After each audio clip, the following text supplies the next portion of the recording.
ባንዳነት መልክ ቢኖረው ቁርጥ ብልጽግናንና ደጋፊዎቹን ይመስል ነበር። ቢያንስ 8 ሀገር ይዘው የራሳቸውን ሀገር ወግተዋል። ሚሊዮን ሕዝብ ጨርሰው ቢሊዮን ዶላር ንብረቶችን አውድመዋል። ይህንን በማድረጋቸው የጸጸት ነገር አይታይባቸውም። ይልቁንም ሌሎችን በባንዳነት ለመክሰስ ሲዳዳቸው ይስተዋላል። እንዲያም ሆኖ መንግስትነትን፣ የራስን ሕዝብ ከጠላት ጋር ሆኖ ለመውጋት የተገለገሉ ታሪክ ባንዳዊ ተልእኮና ተግባራቸውን በዝርዝርም በጉልህም የሚጽፍላቸው ሰዎች ዛሬም በስልጣን ላይ አሉ። የቀድሞ የብልጽግናዎች የጦርነት አጋር፣ የሴት መድፈር አጋር፣ የህፃናት መግደል አጋር፣ የመዝረፍና የማፈናቀል አጋር የነበረው ሻዕቢያ ከጥቂት ወራት በፊት የኢትዮጵያ መንግስት ጋብዞኝ ትግራይ ክልል ውስጥ የነበረውን ጦርነት ተዋግቻለሁ፣ ስንጨርስም አመስግኖኝ ወጥቻለሁ በማለት በማስታወቂያ ሚኒስትሩ በኩል አሳውቋል። ተመሳሳይ ይዘት ያለውን መልእክት አዛውንቱ ፕሬዝዳንት ደግመውታል። እንዲህ ያለ የታሪክ ነውር የፈጸሙት የኦህዴድ ብልጽግናዎችና ተላላኪዎቻቸው አሁን በየቀኑ በሚዲያዎቻቸው ሲናገሩት የሚሰማው ታሪካዊ ጠላቶቻችን ጋር የሚሰሩ ሰዎች እየወጉን ነው የሚለው ነው። በእርግጥ ኢትዮጵያ ከሻዕቢያ የላቀ ታሪካዊ ጠላት ባለፉት 60 ዓመታት አጋጥሟት አያውቅም። ይህ ኃይል ሰፋ ሲል ኢትዮጵያን እንደ አገር፣ አነስ ሲል ደግሞ የትግራይንና የአማራን ሕዝብ በጠላትነት ፈርጆ የተንቀሳቀሰ የሰራ፣ የወረረ፣ የተዋጋ፣ የገደለና የዘረፈ ኃይል ነው። አሁንም የፖሊሲ ለውጥ ማድረጉ አልተገለጸም። ከዚህም ባሻገር እንደ አዲስ የኦሮሞን ሕዝብ ጠላት ለማድረግ ኦሮሞማ የሚል ጉዳይ ይዞ ተከስቷል። ይህ ኃይል ለ60 ዓመታት ሁሉ ኢትዮጵያን ሲወጋና ኢትዮጵያን ሲዘርፍ መንግስታቱ በንጉሱም ሆነ በደርግና ኢህአዴግ ሲከላከሉት ኖረዋል። ብልጽግና ግን ጋብዞት፣ አስታጥቆት፣ ደሞዝ ከፍሎት ሻዕቢያ በጠላትነት ከፈረጃቸው ኃይሎች አንዱ የሆነውን የትግራይን ህዝብ እንዲገለውና እንዲዘርፈው ሴቶቹንም እንዲደፍራቸው ፈቅዷል። ከዚህ የኢትዮጵያም ሆነ የትግራይ ህዝብ ታሪካዊ ጠላት ጋር ስለመተባበር አሁን እየተናገረ ያለው ህወሓት ነው። በኢትዮጵያ ውስጥ የሻዕቢያን መንግስት ይዞ ጦርነት ማካሄድ ብልጽግና ተራ ነገርና ልማድ አድርጎታል። ለአንድ ቀንና ሰዓትም ቢሆን የብልጽግናን መንግስትና የሻዕቢያን ግንኙነት ደግፎ የነበረ የትኛውን ግለሰብና ቡድን የትኛውንም ኃይል ከሻዕቢያ ጋር መስራቱ ተገቢ አይደለም የሚልበት ሞራልም አፍም ሆነ መርህ የለውም። ከዚህ የብልጽግና የቀድሞም ሆነ የአሁን መንጋ ውጪ የሆነ ግለሰብም ይሁን ሌላ ስብስብ ግን ብዙ ጥያቄዎችን ማንሳት ይኖርበታል። ሻዕቢያና ህወሓት እንደገና ሊያገናኛቸው የሚችለው ነገር ምንድን ነው? የጠላት ወዳጄ ነው የሚለው ተረት ወይስ የጋራ ስጋት ወይስ ሌላ? ደግሞስ ያዋጣል ወይ? ተገቢነቱስ ምን ያህል ነው? ለትግራይ ህዝብ በመጀመሪያ እንደ አገር ደግሞ ለኢትዮጵያ የሚጠቅም ነገር ሊኖረው ይችላል ወይ? ቀጥሎስ ብልጽግና ምን እርምጃ ሊወስድ ይችላል? እነዚህን መሰረታዊ ጥያቄዎች መጠየቅ የሚችለው አሁንም ብልጽግናን ለመደገፍ በር ላይ ቆሙ የሚያንኳኳ አርፋጅ ተደማሪ ወይም ነባሩ መንጋ አሊያም የቀጠለው የጥቅም ምዕመን አይደለም። የሻዕቢያና የብልጽግና ጥምረት በአገርና ህዝብ ላይ ጉዳት ሊያደርስ እንደሚችል አስቀድመው የተነተኑ የተናገሩና የሁለቱ የጥፋት ኃይሎች ጥምረት ህዝብ ላይ ጉዳት ሲያደርስ ሲያወግዙ የነበሩ ሰዎች ግን ይህንን ጥያቄ ቢያነሱ ሐቅ አላቸው። ከዚህ በፊት ወደ እናንተ ባደረስነው ጥንቅራችን ሻዕቢያና ህወሓት ታሪካዊ ግንኙነታቸው ምን ይመስል እንደነበረ በስፋት መመልከታችን አይዘነጋም። በዚያ ህወሓትና ሻዕቢያ እንደገና በሚለው ዝግጅታችን የሁለቱ ድርጅቶች ግንኙነት በአብዛኛው በጸብ በኩርፊያና በመጠራጠር ውስጥ የዘለቀ እንደነበር አንስተን እጅና ጓንት የመሆን ታሪክ የሌላቸው መሆኑንም ተመልክተን አሁናዊ ግንኙነታቸው ምን መሳይ ነው የሚለውን ለመመልከት በቀጠሮ መለያየታችን አይዘነጋም። ይህ ጥንቅር የዚያ ቀጣይ ክፍል ነው። ሻዕቢያና ህወሓት እንደገና እንደ ባላንጣ እንደሚጠባበቅ ተጫዋች ወይስ የሆዱን በሆዱ አድርጎ እንደሚጓዝ ግን ደግሞ የጋራ ጠላት እንዳለው ሁለት ኃይል እንደ ወዳጅ እንደ አለቃና ምንዝር ወይስ እንደ አቻ? ጉዳዩን ለመመልከት የታሪክ ሰነዶችን አገላብጠን ባለሙያዎችን አነጋግረናል። የኤርትራን መንግስት መቀየር የእኛ ፍላጎትና ስራ አይደለም። የኤርትራ ህዝብ ከፈለገ በአስመራ ቤተ መንግስት ዝንጀሮ ማስቀመጥ ይችላል የሚለውን የአቶ መለስ አቋም ህወሓት ያመጣው ኢህአዴግ የተከተለው ፖሊሲ ሆኖ ከ1990ው የሻዕቢያ ወረራ በኋላ የተተገበረ ነው። በእርግጥም በኢትዮጵያ የፖለቲካ ኃይሎች ታሪክ ለሻዕቢያ እንደ ህወሓት ያለ ባለውለታ ያለው አይመስልም።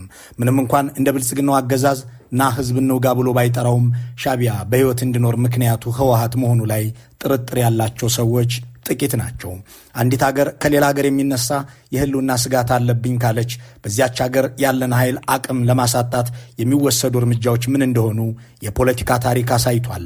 ህወሓት የኢትዮጵያንም ሆነ የትግራይን ህዝብ ቀንደኛ ጠላት ሻዕቢያ መሆኑን ሲናገር ስትራቴጂካዊ ወዳጅ አይደለም ብሎ ሲወስን የኤርትራን ህዝብ ወደ ዲሞክራሲና ልማት የማይወስድ ቡርዣ ነው እያለ ሲጽፍ ምስራቅ አፍሪካን የሚያተራምስ ቡድን ነው እያለ ሲተነትን ቢኖርም በኃይል እንዲወገድ አልሰራም፣ ይህ ስራ የኤርትራውያን ነው፣ ከፈለጉ ዝንጀሮ ያስቀምጡበት በሚለው ፖሊሲው ገፍቶበት ኖሯል። ሶማሊያ ላይ የሽብር ቡድኖች የኢትዮጵያ ስጋት መሆናቸውን ባረጋገጠ ጊዜ ወደ መቋዲሾ ጦር የላከ መንግስት አስመራ ሄዶ ሻቢያን ሊደመስስ ጫፍ የደረሰን ሰራዊት ግን ተመለስ ይላል። በአንድ ወቅት አቶ ስዩም መስፍን እንዳሉት ህወሓት በአገር ውስጥ ያለውን ተቀባይነቱን ካጣባቸው ጉዳዮች አንዱ ኤርትራ ላይ የተከተለው ፖሊሲ ቢሆንም ሻቢያ ግን ይህንን ሁሉ እንደ ውለታ ቆጥሮት አያውቅም። ይልቁንም የማይገርፉት ልጅ ሲቆጡት ያለቅሳል እንደሚባለው በማዕቀብ አስቀጣችሁኝ ብሎ የትግራይ ህዝብ ላይ የበቀል በትሩን ክፉኛ እንዲያሳርፍ በአብይ አህመድ የቀረበለትን ግብዣ ተቀብሎ ተግብሯል።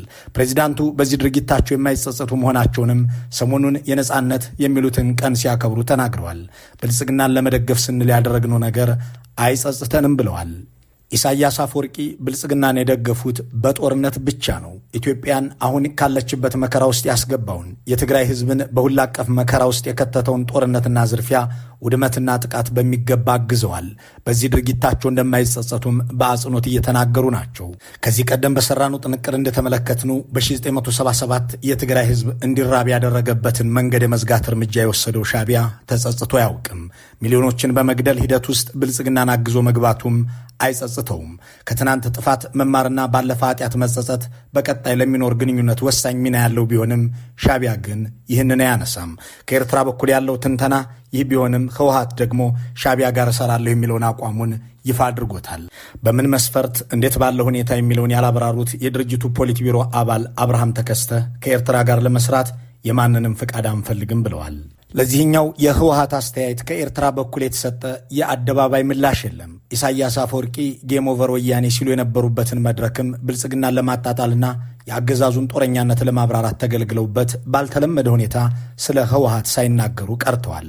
አነጋገራቸው ከዚህ በኋላ ያለው ጸቤ ከብልጽግና እንጂ ከህወሓት ወይም ከሌላ አይደለም የሚል መሆኑ ግን አይቀርም። አብይ ጋር ጋብቻ የለኝም፣ ወረቀት ቀድጃለሁ፣ ቀለበት መልሻለሁ እያሉ መሆኑም ግልጽ ነው። ከኢትዮጵያ የውስጥ ጉዳይ ላይ ጠፍቶ የማያውቀው የአቶ ኢሳያስ እጅ ከብልጽግና ሲጣላ ሊቀርባቸው ከሚፈልጋቸው ኃይሎች መካከል ህወሓት አንዱ ለመሆኑ የፖለቲካ ተመልካቾች ሁሉ የሚገምቱት ቀላል ጉዳይ ነው። እናም ጌም ኦቨር አልኩት እያለ ሲናገርለት የነበረውን ህወሓትን መልሶ እንደገና አብሮ ለመስራት ቢመኝ ከሻቢያ አንጻር የማይጠበቅ አይደለም።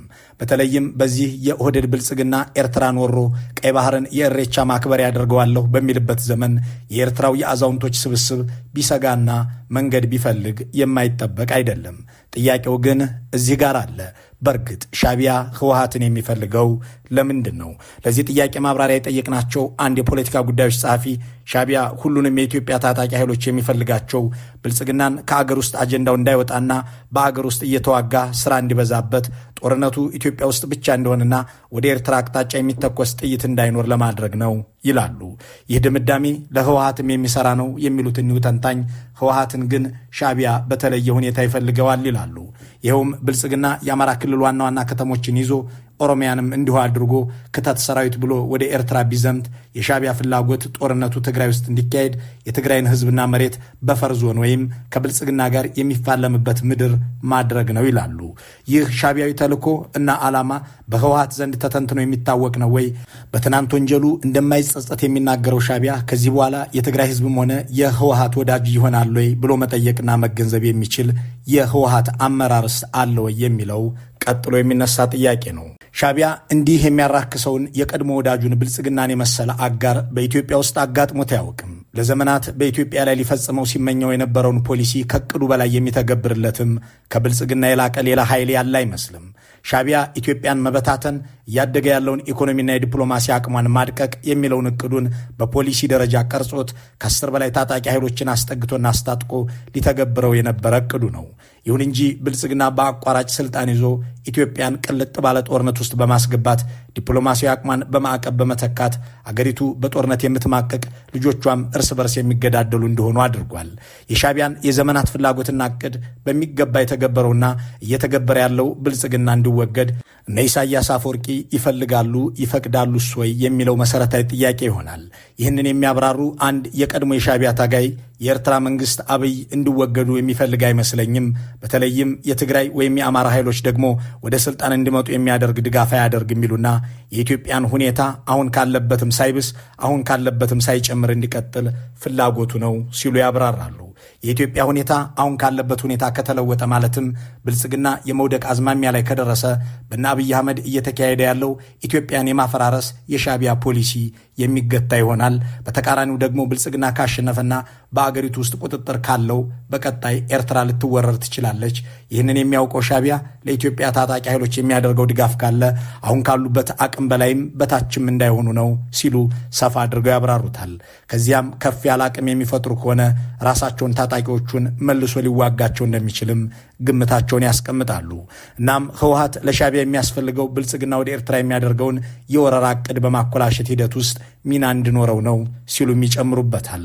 በቀደመው ዝግጅታችን አቶ ኢሳያስ አፈወርቂ የማይቆጣጠሩትን ድርጅት መርዳት አይቻልም፣ እርዳታ ሲሰጥ ከበስተጀርባው የፖለቲካ ዓላማህን የማስፈጸም አንደምታ መኖር አለበት በማለት ለህወሓት የሚደረግ ድጋፍ እንደማይኖር በ1970ዎቹ መናገራቸውን ሰነዶችን ዋቢ አድርገን መግለጻችን አይዘነጋም። ይህ የሻዕቢያ ፖሊሲ የተለወጠ ስለመሆኑ አይታወቅም። ይህ ፖሊሲው ሳይቀየር ሻዕቢያና ህወሓት አብረው የሚሰሩ ከሆነ ወይም ብልጽግናዎች ገና በማለዳው እንደሚያለቅሱት ሻዕቢያ ህወሓትን የሚያግዘው ከሆነ በቅድሚያ የሚቆጣጠረው መሆኑን ማረጋገጡ አይቀርም። እሱ አለቃ፣ ሌሎች ሁሉ ታዛዥ እንደሆኑ የሚፈልገው ሻዕቢያ ጌም ኦቨር ሲለው የነበረውን ህወሓትን እንዴት ባለ መልኩ አብሮት እንደሚሰራ የታወቀ ነገር የለም። ህወሓት አሁን ከሻዕቢያ ጋር የሚሰራው በምን መንገድ ወይም ሞዳሊቲ እንደሆነ ስለ ጉዳዩ በአብርሃም ተከስተ በኩል በተሰጠው ማብራሪያ ላይ የተባለ ነገር የለም። ከአልጀርስ ስምምነት ውጭ የሆነ ነገር ካለ ሪፖርቱ ሲመጣ እናያለን። ባንዳነት በየፈርጁ ሲሆን እንዲህ ያለ ነው። ስለ አልጀርስ ስምምነት የሚናገሩት ጠቅላይ ሚኒስትሩ ፍርዱ ለኢትዮጵያ ስላስገኛቸው ግዛቶች አያነሱም። ዛላምበሳን ለሻዕቢያ አስረክበው የወጡትም ባሳለፍነው ዓመት ነሐሴ ነው። በሰላም ስምምነቱ መሰረት ኤርትራን ማስወጣት የብልጽግናው መንግስት ግዴታ ነውና ይህንን ያድርግ እያለ ህወሓት ሲማጸን ቢቆይም የተሰጠው መልስ ይሄው ነው። በሂደት ደግሞ የሰላም ስምምነቱ ተፈራራሚው ህወሓት ተሰረዘ ተባለ። ህወሓት ምርጫ ቦርድ የሚለውን ካልተቀበለ እዋጋለሁም ብለው ጠቅላይ ሚኒስትሩ ተናገሩ። ምርጫ ቦርድ ለፍትህ ሚኒስቴር በጻፈው ደብዳቤ ህወሓት ስለተሰረዘ ከየትኛውም አካል ጋር ግንኙነት ማድረግ አይችልም፣ ንብረቶቹና ገንዘቡ ተወርሰው ለሌላ አካል ይሰጡ፣ አመራሮቹም ይህንን ካደረጉና ከሌላ አካል ጋር ከተገናኙ ህገወጥ ናቸውና እርምጃ ይወሰድባቸው ብሏል። በሰላም ስምምነቱ መሰረት የኤርትራን ጦር አስወጣ እያለ ብልጽግናን ሲጠይቅ የነበረው ጦርነት እንደሚታወጅበት የተነገረው የሚያቀርበውን የሰርቲፊኬቴን መልሱ ጥያቄ ከመመለስ ይልቅ ህገወጥ ነህና ተሰርዘሃል የተባለው ግን ደግሞ መኖር አለብኝ ብሎ የሚያስበው ህወሓት ከብዙ መገፋት በኋላ ከማይወደውም ጋር ቢሆን እየጎመዘዘውም ከሻዕቢያ ጋር ለመስራት የሚያስገድደው ሁኔታ ሲፈጠር ተጠያቂው ማን ነው የሚለው ወሳኝ ጥያቄ ይሆናል። ለህወሓት አመራሮች ቅርበት ያላቸው ሰዎች እንደሚሉት እዚህ ደረጃ ላይ ነገሩ ከመድረሱ በፊት ጠቅላይ ሚኒስትሩ ሻዕቢያን በጋራ ለመውጋት ለትግራይ ክልል ጥያቄ አቅርበው ውድቅ ተደርጎባቸዋል። ትግራይን በድጋሚ ጦርነት ውስጥ ማስገባት አንፈልግም፣ ከኤርትራ ጋር የምታደርጉትን ውጊያ በትግራይ ምድር እንድታካሂዱት አንፈቅድም፣ እኛም መሳተፍ አንሻም፣ ከሻዕቢያ ጋር የምትዋጉ ከሆነ ትግራይ ምድር ላይ እንዳይሆን የሚል ጥያቄ ለጠቅላይ ሚኒስትሩ ያቀረቡ የትግራይ አመራሮች ከአብይ አህመድ የተሰጣቸው ምላሽ ጦርነቱን እናንተ አታስቀሩትም አታስቆሙትም የሚል መሆኑ ተሰምቷል። ወሳኙ እኔ ነኝ፣ በፈለግኩት ቦታ ጦርነት አካሂዳለሁ ነው ነገሩ። ከህወሓት ጋር ያለውን ልዩነትና ጸብ በትግራይ ህዝብ ላይ በማወራረድ የሚታወቀው ብልጽግና አሁን የአስመራና መቀለ ግንኙነት እየሰፋ መሄዱን ሲገነዘብ ከነዳጅ ጀምሮ ያሉትን ሸቀጦች ወደ ትግራይ እንዳይሄዱ ሊያደርግ ይችላል። ይህንን ምክንያታዊ ለማድረግም ከመሃል ኢትዮጵያ የሚሄደው ምርትና ሸቀጥ ወደ ኤርትራ በኮንትሮባንድ እየተሻገረ ነው የሚል ሰበብ ሊያመጣ ይችላል። ከዚህም ከፍ ያሉ ነገሮችን ሊያደርግ እንደሚችል የቂምና የበቀል እንዲሁም የጭካኔ ባህሪያቱን መነሻ አድርጎ መገመት ይቻላል። ከዚህ በኋላ የመጨረሻ ጥያቄዎች አሉ። ህወሓት ከሻዕቢያ ጋር የሚሰራው ምንድን ነው የሚለው ነው። ምናልባት በቀጣይ ብልጽግና ትግራይን ከወረረ አትንካኝ አልነካህም ለማለት ነው ወይስ በድጋሚ ከበባ እንዳይፈጸም መውጫ በር ፍለጋ ነው ወይስ ብልጽግና ቀይ ባህር ገባለሁ ብሎ ወደ አሰብ አቅጣጫ ሲንቀሳቀስ ከሻዕቢያ ጋር ሆኖ ኤርትራ ሊከላከል ነው ወይስ ሌላ? ሁሌም አለቃ መሆንንና መቆጣጠርን ከሚወደው ሻዕቢያ ጋር ህወሓት የሚኖረው ግንኙነት የአለቃና ምንዝር ነው ወይስ የአቻነት? ለትግራይ ህዝብ አንድም በጎ ታሪክ የሌለው ሻዕቢያ የትግራይን ህዝብ የፖለቲካ አጠባ አካሄድበታለሁ ብሎ ያንኑ ያደረገው የአስመራው ስብስብ አሁን ፖሊሲውን ቀይሯል ወይ? ህወሓትስ ስለ ሻዕቢያ ያለው አመለካከትና ፖሊሲ ስትራቴጂካዊ ወዳጅ አይደለም የሚለው አምባገነናዊ ቡርዣ ነው የሚለው ትግራይን ማድቀቅ ኢትዮጵያን መበተን የኤርትራ መንግስት ፖሊሲ ነው የሚለው እምነቱ ተቀይሯል ወይ? እነዚህ ነጥቦች የሁለቱን ኃይሎች ግንኙነት የሚወስኑ ይሆናሉ።